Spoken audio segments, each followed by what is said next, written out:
Capítulo 1, verso de número 16. Deus abençoe Júnior e continue te usando de forma poderosa. Ele vai estar em algumas congregações nossas aqui de São José, ministrando, sendo usado por Deus, e é muito bom tê-los aqui. Romanos capítulo 1, verso de número 16. Porque não me envergonho do evangelho de Cristo, pois é o poder de Deus para a salvação de todo aquele que crê, primeiro do judeu e também do grego. Sente por bondade, meus irmãos. Quantos querem ouvir a palavra de Deus, digam amém. Amém. Romanos é conhecido como o ápice teológico e doutrinário das cartas de Paulo, e vai tratar sobre assuntos substanciais da fé cristã, como justificação, redenção, santificação, entre outros temas abrangentes para a prática e a fé cristã. Quando Paulo escreveu a carta aos Romanos, ele não estava em Roma. Possivelmente ele se encontrava na cidade de Corinto, na sua terceira viagem missionária. E a maioria dos estudiosos entende que este período é entre 56 e 58 depois de Cristo, e alguns detalhes bíblicos fortalecem o fato de Paulo estar em Corinto enquanto está escrevendo para os irmãos de Roma. E o objetivo da carta aos Romanos era para que Paulo fosse futuramente a esta igreja e apresentar também de forma organizada o evangelho e se preparar também com recursos dos irmãos de Roma para ir evangelizar a Espanha. Ele começa se identificando nesta carta, lá no capítulo 1, no verso de número 1, como servo de Cristo, alguém que está a serviço de Cristo, alguém que está a serviço do reino. Mas ele também toma para si aquilo que de fato o Senhor o consagrou, chamado de apóstolo, isto é, alguém que foi encarregado para uma missão, alguém que recebeu a autoridade de um superior para transmitir uma mensagem, para levar uma mensagem, para cumprir uma missão. Mas ele também descreve que ele foi separado para o evangelho de Deus, separado para anunciar a verdade do evangelho, ou anunciar as boas novas, ou levar a mensagem das boas novas para os gentios, com o intuito desta mensagem de que Deus perdoará os pecados, dará a libertação do poder do pecado e também esperança eterna. Ele escreve na sua carta de 1 Coríntios, capítulo 15, verso 1 ao verso 4, dizendo: irmão, venho lembrar-vos o evangelho que vos anunciei, o qual recebeste e no qual ainda perseverais. Antes de tudo, vos entreguei o que também recebi, que Cristo morreu pelos nossos pecados, segundo as Escrituras, e que foi sepultado e ressuscitou ao terceiro dia, segundo as Escrituras. E esta mensagem das boas novas, proclamada e anunciada pelo apóstolo Paulo, não vê apenas como ápice de uma oferta piedosa, mas de um mandamento à obediência. E é bom lembrar que o apóstolo Paulo gastou a sua vida, sua chamada, seu ministério em prol desta mensagem, em prol das boas novas. 1 Coríntios, capítulo 9, verso 23, tudo faço por causa do evangelho, com o fim de me tornar cooperador com ele. quando nós olhamos para o verso de número 16, a qual nós fizemos menção, Paulo vai destacar o valor de se anunciar o Evangelho e o alcance do anúncio desta mensagem. Mas o interessante é que ele começa anunciando o verso de número 16 com uma afirmativa: não me envergonho do Evangelho. No Novo Testamento, a palavra vergonha representa a desgraça de uma pessoa que creu em algo fútil, que creu em algo vazio ou sem nenhum valor. Paulo está convencido de que aquilo que ele recebeu e creu tem um valor máximo para a sua alma, para a sua vida, para a sua chamada e para o seu ministério. E o interessante é que, se nós olharmos para a vida do apóstolo Paulo e para todo o seu sofrimento, nós podíamos detectar que a sua vida foi uma loucura em prol de uma mensagem, em prol de anunciar as boas novas. Se nós pegarmos a biografia de Paulo e representar os seus sofrimentos, vamos perceber que ele foi preso em Filipos, perseguido em Tessalônica, expulso de Bereia, zombado em Atenas, considerado como louco pela igreja de Corinto e apedrejado na Galácia. Mas mesmo diante desse histórico de sofrimento, por anunciar a mensagem da cruz, por anunciar o Evangelho, por pregar o Evangelho, mesmo assim, ele continuava desejoso de proclamar este Evangelho em Roma, o centro da força política e da religião pagã naquela época. O escárnio, as críticas, as perseguições não conseguiram reprimir a sua ousadia de anunciar o Evangelho, de pregar o Evangelho. Em 2 Coríntios capítulo 11, verso 23 até o verso 28, sobre o desafio de anunciar o Evangelho, em relação aos seus sofrimentos, ele disse a esta igreja: são ministros de Cristo, falo como fora de mim, eu ainda mais, em trabalhos muito mais em prisões, em açoites sem medida, em perigo de morte, muitas vezes. Fui 3 vezes fustigado com vara, uma vez apedrejado, em naufrágio 3 vezes. Uma noite e um dia passei na voragem do mar, em jornada muitas vezes, em perigos de rio, em perigos de salteadores, em perigo entre os patrícios, entre os irmãos, em perigo entre os gentios, em perigo na cidade, em perigo no deserto, em perigo no mar, em perigo entre os falsos irmãos, em trabalhos e fadigas, em vigílias muitas vezes, em fome e sede, em jejum muitas vezes, em frio e nudez, além das coisas exteriores, ao que pesa sobre mim diariamente, a preocupação com todas as igrejas. No capítulo 4, a partir do verso 8, de 2 aos Coríntios, ele vai descrever os pesos das tribulações por causa do Evangelho. Ele vai descrever o peso das aflições, mas os pesos das aflições não tiraram do apóstolo Paulo o foco, que é viver o Evangelho, que é anunciar o Evangelho, e a esperança em Cristo que o Evangelho entrega. E no verso de número 16 do capítulo 4, ele deixou registrado: por isso não desanimamos, pelo contrário, mesmo que o nosso homem exterior se corrompa, contudo, o nosso homem interior se renova de dia em dia, porque a nossa leve e momentânea, olha só o que ele está expondo: naufrágio, perigo de morte, nudez, coisas cruéis que aconteceram com ele.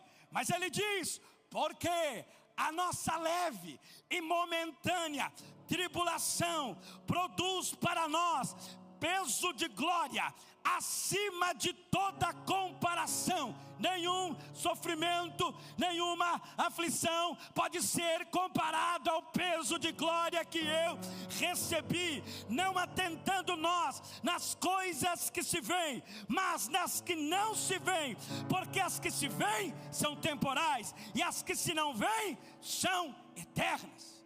Paulo tinha plena certeza, convicção da sua fé, convicção do seu chamado, Sullivan, convicção da sua vida ligada em Deus, íntima com Deus, convicção daquilo que o Evangelho representava para ele, daquilo que é transcendente, que ultrapassa o limite do natural, e só é perceptível àqueles que creem. Paulo tinha esta graça sobre si, em crer naquilo que ele experimentou no caminho de Damasco, em crer na voz que o chamou no caminho de Damasco, em crer na palavra que o vocacionou na cidade de Damasco. Então nada tirava da mente de Paulo que a fé que ele tinha em Cristo não era vã, não era utopia, não era fruto da sua imaginação, não era algo superficial. Por isso, no verso 16, no capítulo 1, Paulo começa dizendo: não me envergonho do Evangelho, porque de fato quem nunca teve um encontro com Cristo, ou se encontrou com Ele de forma superficial, humanizada, a sua fé se torna frágil, a sua fé se torna fraca, a sua fé se torna vazia, a sua fé não tem valor. Mas quem teve um encontro profundo, genuíno, verdadeiro, ele pode manifestar as mesmas palavras de Paulo: eu não me envergonho do Evangelho.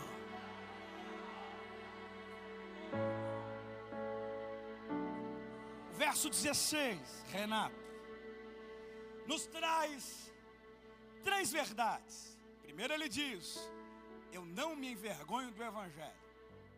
Daí Jair ele aponta três verdades. A primeira verdade: o que é o Evangelho?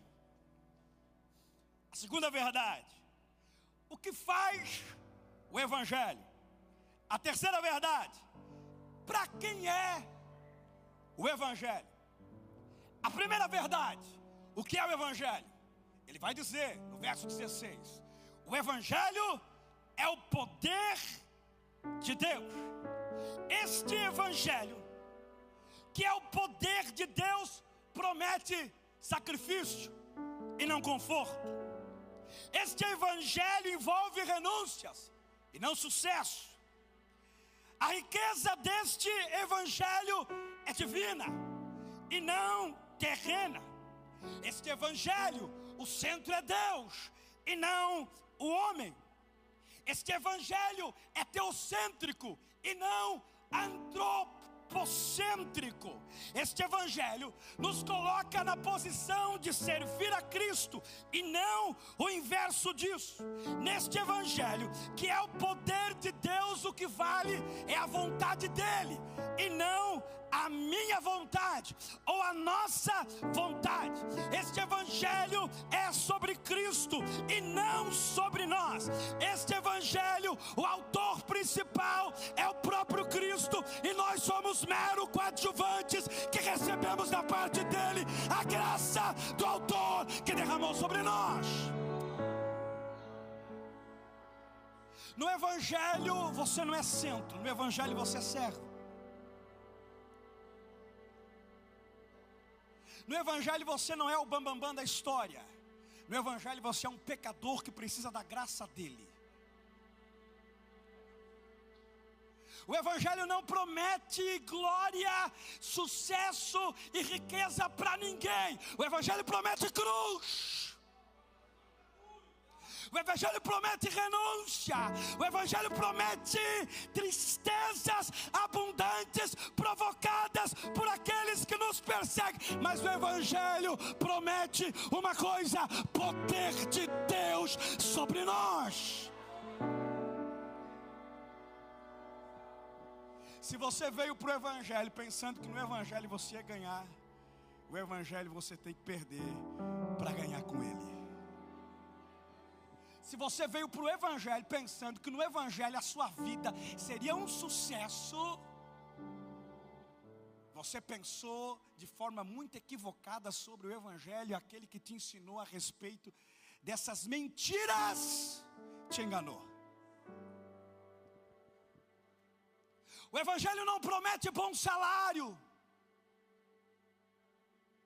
O Evangelho não promete excelentes cargos. O Evangelho não promete para você casas banhadas a ouro. O Evangelho não promete para você férias. O Evangelho promete cruz. Jesus disse: quer me seguir? Quer ter poder? Queres o Evangelho? Queres servir a Cristo? Tem uma coisa: o que eu faço? Negue-se a si mesmo, se renuncie. Pega as tuas vontades, coloca na cruz. Pega os teus desejos, bota na cruz. Pega o pecado, coloca na cruz. Lança sobre ele tudo o que é necessário. E depois o que eu faço? Pega a cruz e segue caminhando em direção a ele.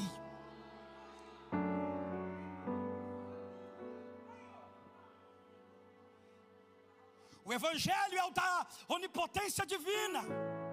O Evangelho é o poder de Deus, e Deus é onipotente. Calbart destaca que Paulo não diz que o Evangelho tem este poder, mas que é o poder de Deus, o próprio poder de Deus, único, incomparável, onipotente. O Evangelho ele é efetivo, porque carrega sobre si a onipotência divina. Somente o poder de Deus é capaz de dominar a natureza pecaminosa do homem e dar a ele uma nova vida. Tanto é que João, lá no seu Evangelho, no capítulo 1, verso de número 12, ele diz: mas a todos quanto receberam. Por quê? Porque teve alguém que não recebeu. Os judeus não quiseram, os judeus não receberam, mas os gentios aproveitaram a oportunidade. Mas a todos quanto o receberam, deu-lhes o poder de serem feitos filhos de Deus, a saber, aos que creem no seu nome.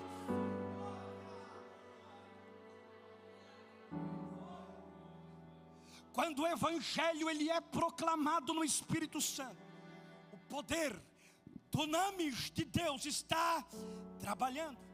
Paulo podia ter utilizado a palavra energia, da onde deriva a nossa palavra em português energia, mas ele usa a palavra dunamis para destacar a ênfase sobre a fonte e não o processo desta salvação. Quando Paulo usou a expressão dunamis, ele queria enfatizar o que o Evangelho possui: poder intrínseco, que a própria mensagem do Evangelho carrega a capacidade divina de salvar. Este Evangelho não precisa de recurso humano. Este Evangelho não precisa da sabedoria humana. Quem precisa da sabedoria sou eu e não o Evangelho.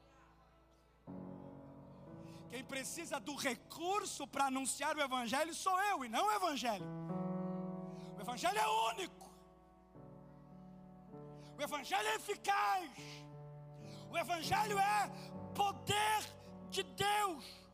O foco do texto não é como o modo como o poder opera, mas sim delegar o fato de que o Evangelho é a própria potência salvadora de Deus. Paulo, na sua carta em 1 Coríntios capítulo 1, verso 12, deixa registrado que para o mundo o Evangelho é loucura.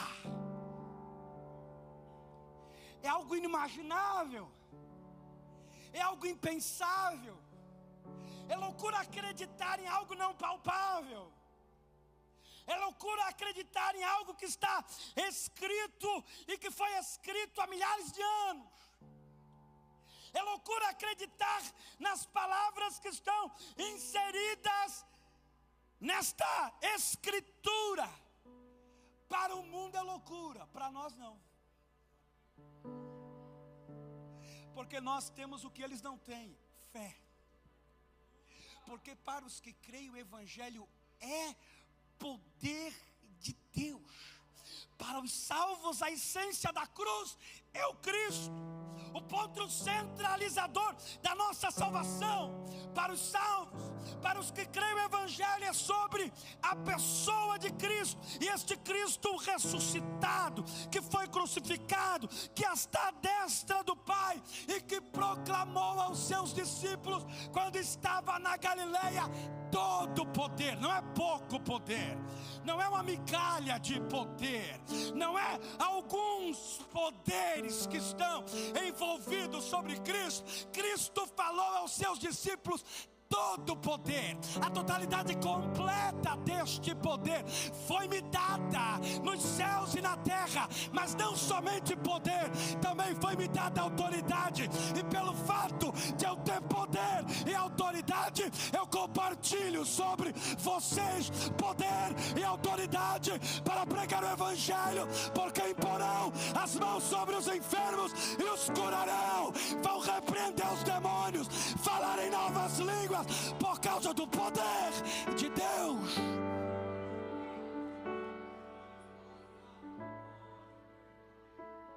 O Evangelho é o poder de Deus, de um Deus único, incomparável, onipotente. Segundo, o que o Evangelho faz? O Evangelho salva o homem. Pensei que você ia dar um glória a Deus bem gostoso para Jesus.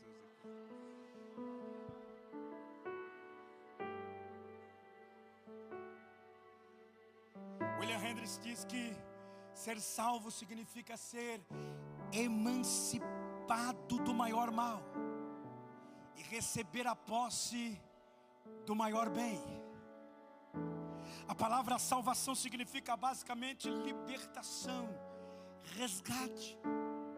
O poder do Evangelho liberta as pessoas da perdição. Jesus, em Mateus 18:11, diz: porque o Filho do Homem veio salvar o que estava perdido. Já valia um glória a Deus porque você estava nessa condição.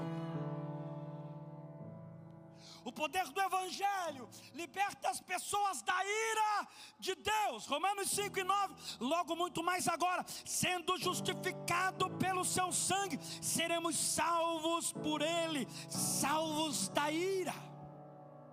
O poder do Evangelho liberta as pessoas da ignorância espiritual deliberada. Jesus disse em João 8:32: e conhecereis a verdade, e a verdade vos libertará. O poder do Evangelho liberta o homem da autoindulgência pecaminosa, do controle ou do prazer sem limites do pecado. 1 Pedro 2:24, carregando ele mesmo em seu corpo sobre o madeiro os nossos pecados, para que nós, mortos para o pecado, vivamos para a justiça. Por suas chagas fostes sarados. E por último, o poder do Evangelho liberta o homem das trevas e da falsa religião. Colossenses capítulo 1, verso 13 e 14. Ele nos libertou do império das trevas e nos transportou para o reino do Filho do seu amor, no qual temos a redenção e remissão dos pecados. pecados. Ele me tirou das trevas, Ele me tirou da vida errante, Ele me tirou da vida falsa, Ele me tirou da vida de pecado. 1 Pedro 2:9. Depois que Ele te tirou, Pedro escreve dizendo: vós, porém, sois raça eleita, sacerdócio real, nação santa, povo de propriedade exclusiva de Deus, a fim de proclamardes, anunciar as boas novas, as virtudes daqueles que vos chamou das trevas para a sua maravilhosa luz. Vós, sim, que antes não eras povo, mas agora sois povo de Deus, que não tinhas alcançado misericórdia, mas agora alcançaste a misericórdia.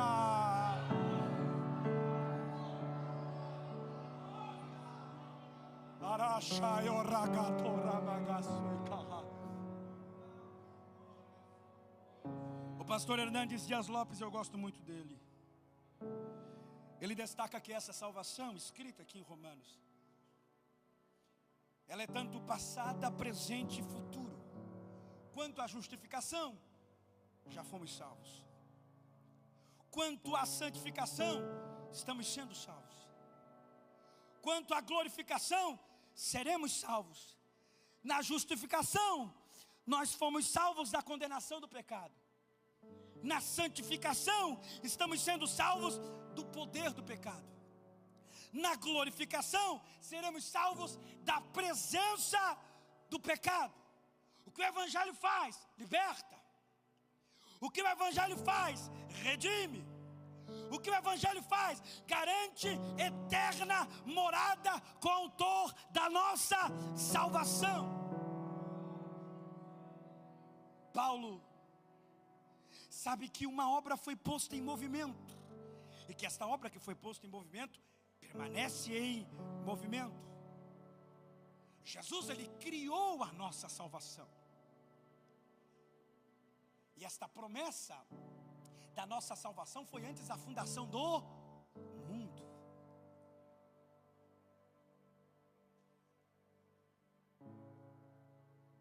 E quem de fato morreu por nós na cruz e ofereceu o seu sangue, pagou a dívida. Você já pensou na dívida que você tinha com o Eterno?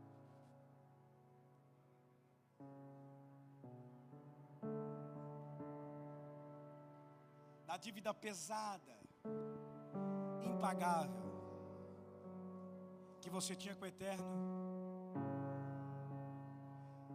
E de repente o Eterno pegou a cédula do pecado que estava sobre ti, derramou sangue sobre esta cédula, te purificou de todo pecado e rasgou a cédula, e sobre ti imprimiu um selo.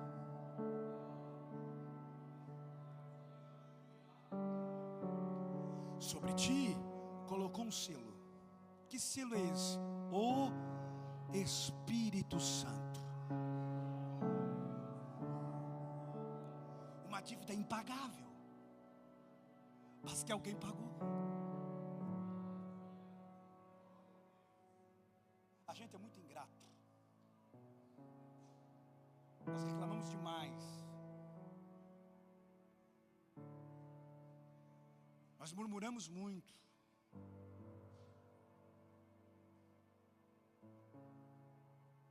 Se a gente olhasse para a cruz, para o sangue, e visse a nossa condição na cruz, nós pensaríamos um pouco mais e seríamos mais gratos.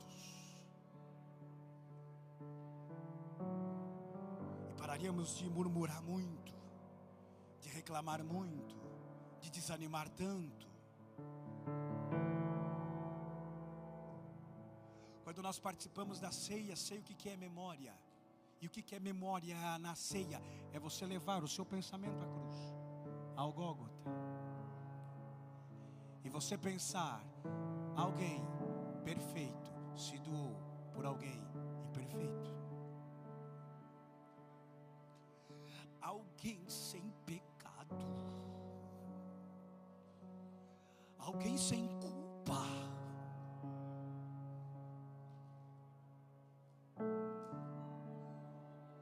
um santo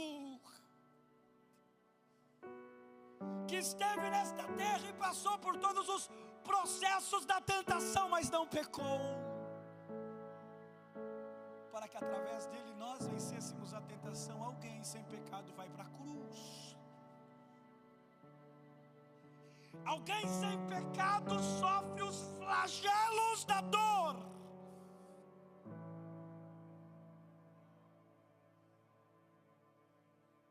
Alguém sem pecado antes da cruz soa gotas de sangue da angústia profunda que estava a sua alma, porque sabia que na cruz havia uma separação entre ele e o Pai. Mas ele disse: seja feita a tua vontade, não a minha.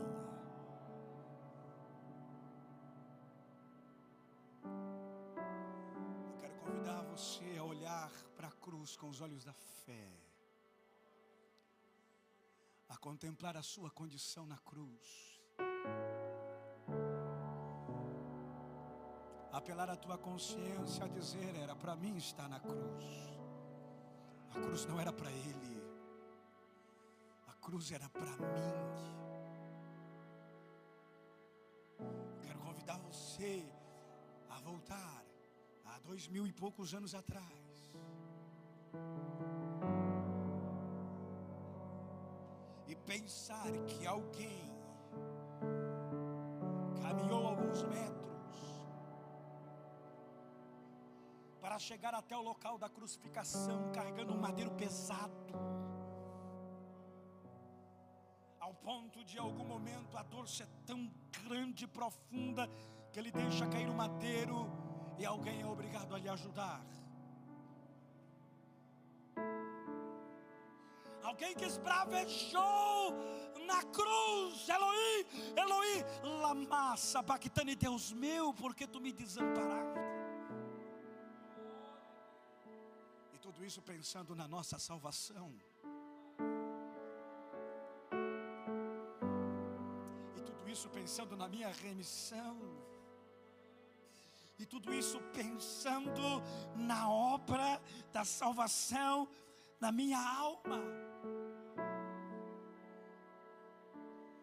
Eu quero te convidar a pensar nessa noite, quando você for participar da ceia: eu não mereço, mas a graça me alcançou.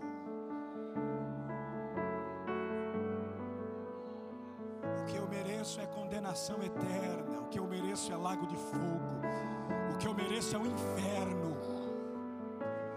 Eu não mereço o céu, eu não mereço morar no céu, eu não sou um queridinho de Jesus, o perfeitinho da eternidade.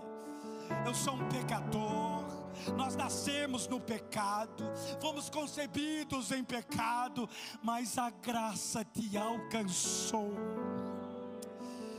a graça te achou, a graça se movimentou até você, a graça te achou no beco, a graça te achou na sarjeta, a graça te achou em casa, a graça te achou na depressão, a graça te achou no álcool, a graça te achou nas drogas, a graça te achou na destruição, a graça te achou na ilusão, a graça te achou na perdição, a graça te achou, te encontrou, te trouxe para Ele, gravou na cruz o teu pecado e gritou em alta voz: purificado estão os teus pecados.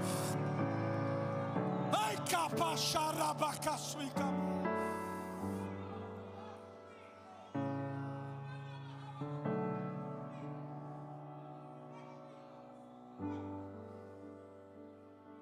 A graça, o sangue, o favor, o amor te alcançou. Será que isso é motivo de você ser grato a Deus?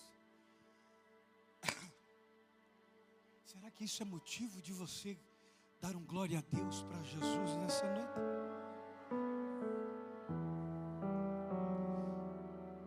que o Evangelho faz. O Evangelho salva, o Evangelho liberta, o Evangelho arranca o pecado, o Evangelho injeta a vida. Por último, para quem o Evangelho é? Para todos os que creem, de todo aquele que crê. Obrigado. E de todo aquele que crê, indica uma condição sob a qual o Evangelho se torna o poder de Deus para a salvação.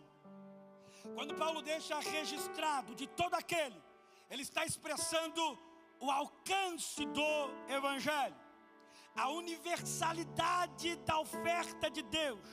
E a expressão quem crê indica gratuidade desta oferta.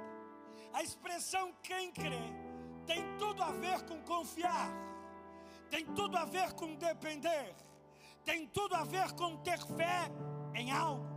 William Hendricks diz que a fé é o tronco da árvore, cujas raízes representam a graça e cujos frutos simbolizam as boas obras. É o acoplamento que conecta o comboio humano à locomotiva de Deus. É a mão vazia do homem estendida para Deus, o doador. Charles Cranfield, em seu comentário sobre Romanos, ele disse: a fé não é algo que acontece à parte do Evangelho, mas vem pelo Evangelho. A verdadeira fé salvadora é sobrenatural.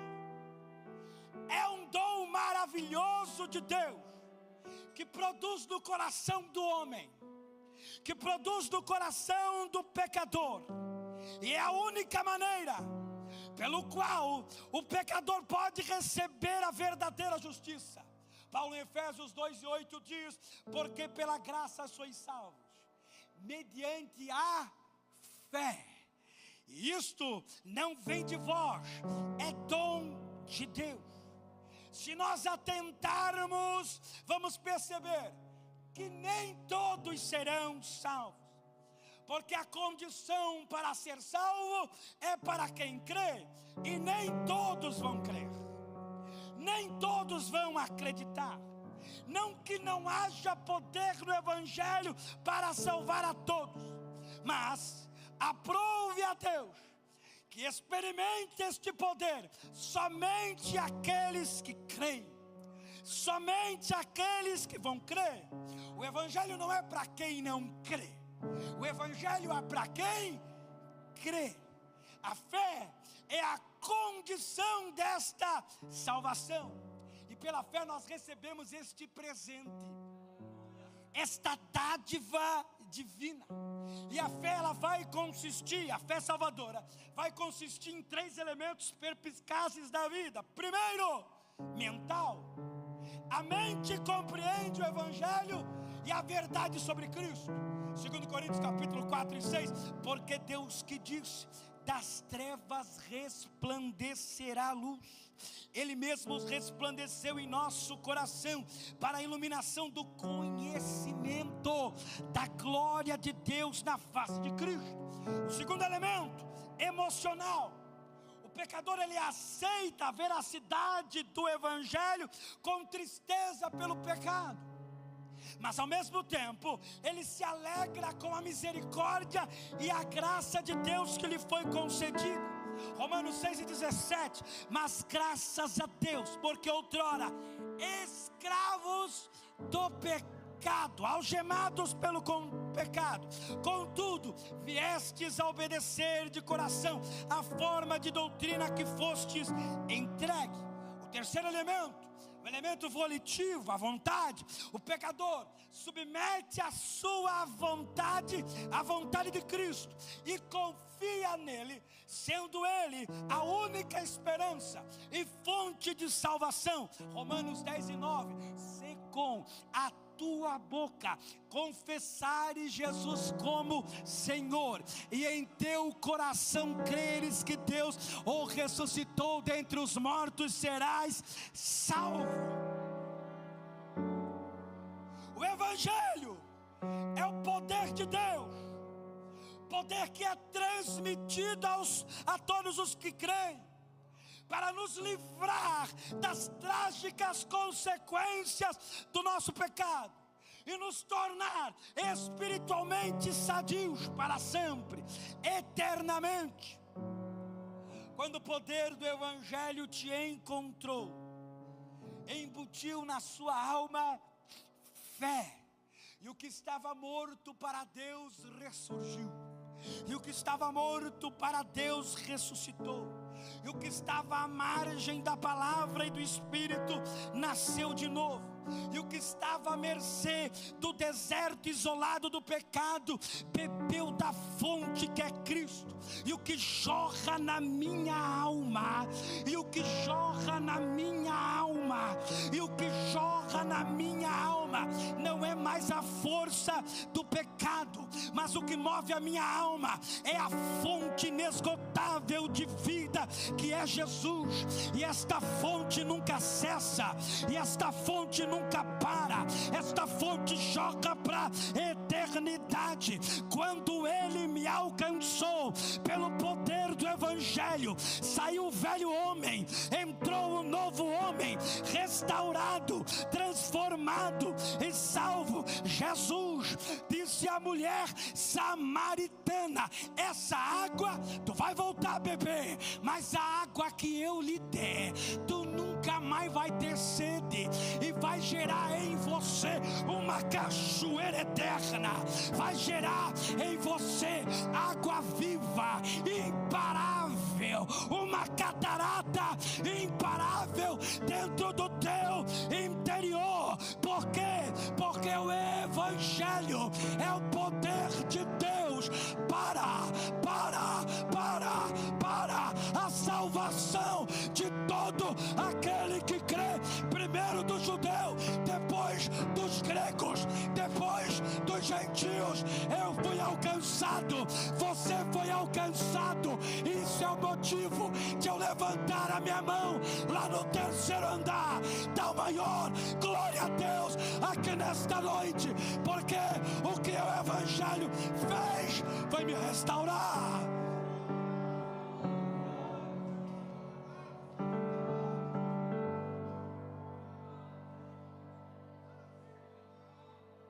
Eu não prego para agradar ninguém, não.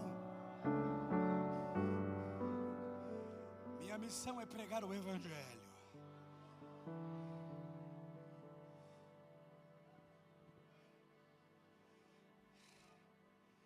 Eu não prego para massagear ninguém, não. Minha missão é anunciar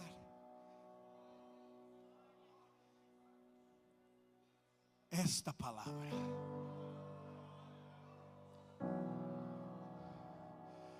Minha missão é pregar esta verdade, fechado um mero livro, aberto, boca de Deus falando aos nossos corações. O que eu preciso, pastor? Evangelho. Do que eu necessito? Evangelho. O que a minha casa precisa? Evangelho. O que a minha alma precisa? Evangelho. O que eu preciso lá no meu trabalho? Evangelho. O que eu preciso nas minhas finanças? Evangelho. O que eu preciso para ensinar os meus filhos? Evangelho. O que eu preciso para amar a Deus? Evangelho.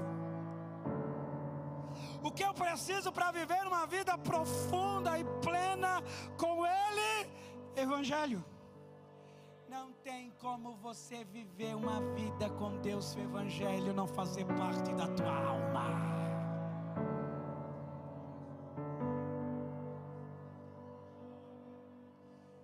Tem muita gente correndo atrás de palavras superficiais e deixando o Evangelho. Tem muita gente correndo atrás de massagem para o ego. Tem muita gente que não gosta de ouvir certas verdades e vai procurar algumas fontezinhas frágeis para massagear a sua alminha frágil. O Evangelho Evangelho é para crente fraco. É.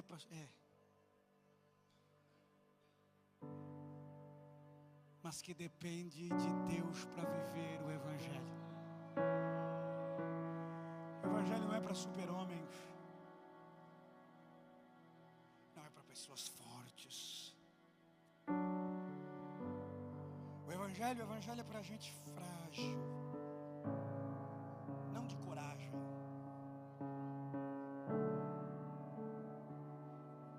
O Evangelho é para gente fraca. Não de tomar decisões na vida. Mas o Evangelho é para gente que precisa e depende dEle. O Evangelho é para gente que bate no peito e diz para o Senhor: eu preciso de Ti.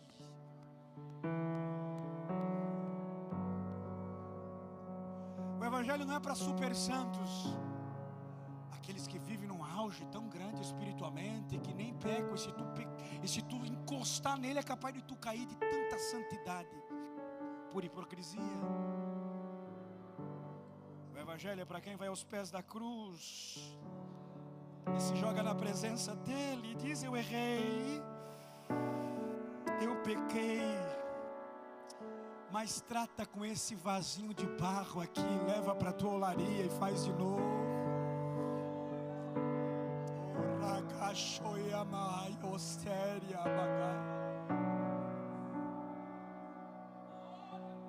O Evangelho é para crente que ora. Mas o Evangelho é para gente que chega às vezes na presença de Deus e diz: eu não sei nem o que falar, Jesus, porque só Tu sabes o que eu estou passando. O Evangelho às vezes é para gente que nem dobra o joelho, é para gente que se joga no chão e diz: Jesus, eu não suporto mais, eu não aguento mais. Mas esse tipo de gente não busca em qualquer fonte. Esse tipo de gente não vai em qualquer lugar. Esse tipo de gente não ouve qualquer coisa. Esse tipo de gente ouve o Evangelho.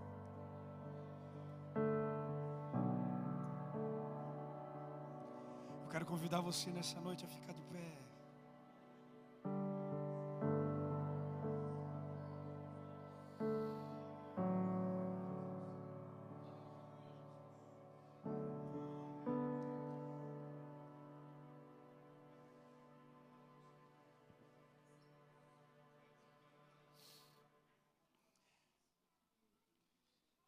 O que é o Evangelho?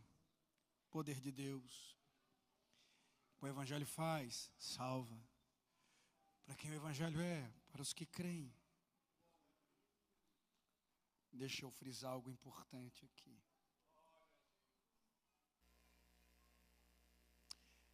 Deus não converteu crentes. Deus converte pecadores.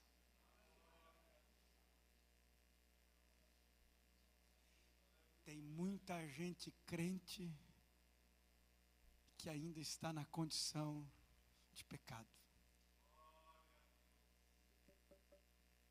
Deus não converte crente, Deus converte pecadores.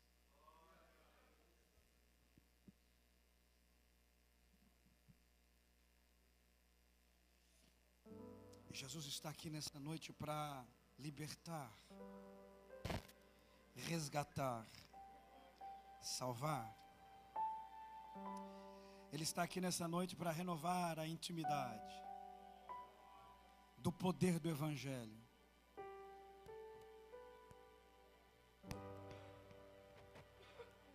Ele está aqui nessa noite para levantar você pelo peso do Evangelho e para fazer você caminhar novamente,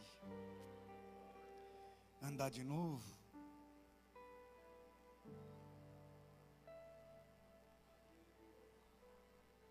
O Evangelho centrado em Cristo se manifestou e desfez as obras do diabo.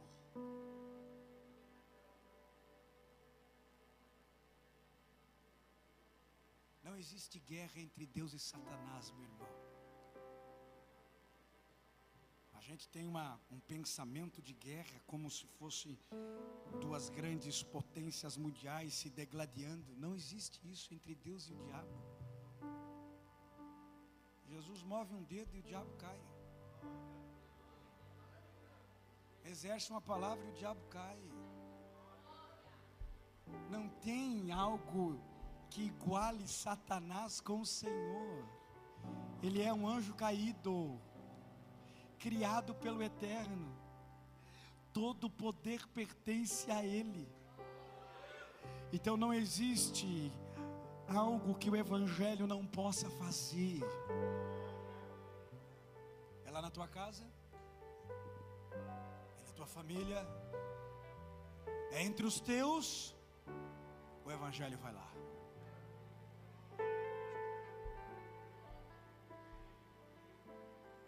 É libertação, é cura divina, o Evangelho vai lá.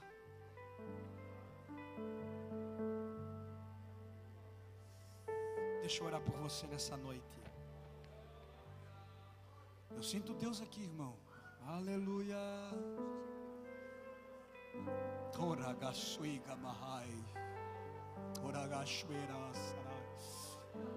Deus está aqui, Deus está aqui. E Ele está aqui com o Evangelho.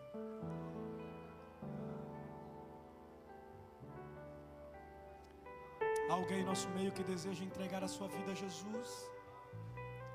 Se alguém, eu gostaria de conhecer você. Se temos alguém que deseja fazer uma aliança com Deus e viver o Evangelho, eu gostaria de saber onde você está. Ou talvez você se tornou um pródigo da fé, está longe de Cristo, longe de Jesus, longe do Evangelho, e hoje Jesus está te chamando. Temos alguém nessa noite que deseja entregar a sua vida, voltar para Jesus? Levante sua mão onde você está. Temos alguém? Então deixa eu orar por você. Feche os teus olhos onde você está. Pai, obrigado. Obrigado. Obrigado. Obrigado pelo Evangelho.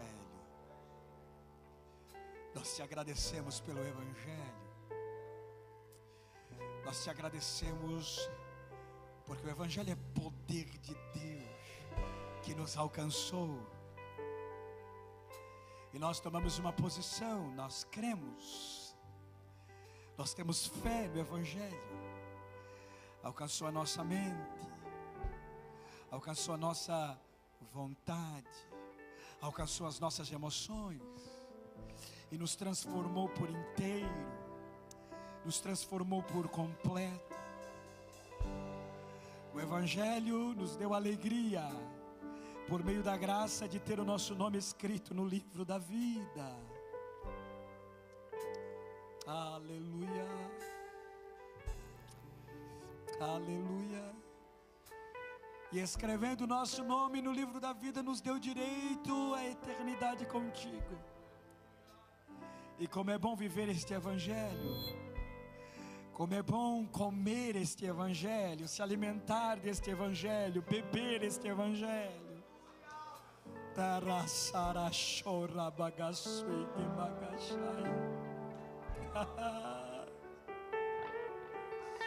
Nós não nos envergonhamos deste Evangelho, porque este Evangelho é Cristo.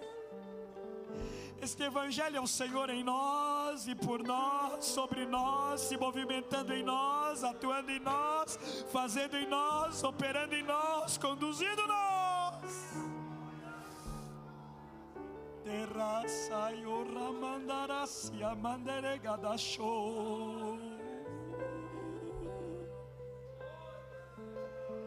O que este Evangelho fez por mim, ninguém podia fazer. A forma que tu me alcançou, ninguém podia nos alcançar. O jeito que tu nos perdoou, ninguém podia nos perdoar. O sangue que nos purificou, ninguém podia derramar. Mas na cruz tu derramou sangue, aspergiu no madeiro, nos purificou de todo o pecado e nos deu vida. uma vida comum e não uma vida natural, mas uma vida superabundante, porque aonde abundou o pecado, aonde abundou o pecado, superabundou a tua graça, superabundou o Evangelho, superabundou a tua verdade em nós, e nós te agradecemos.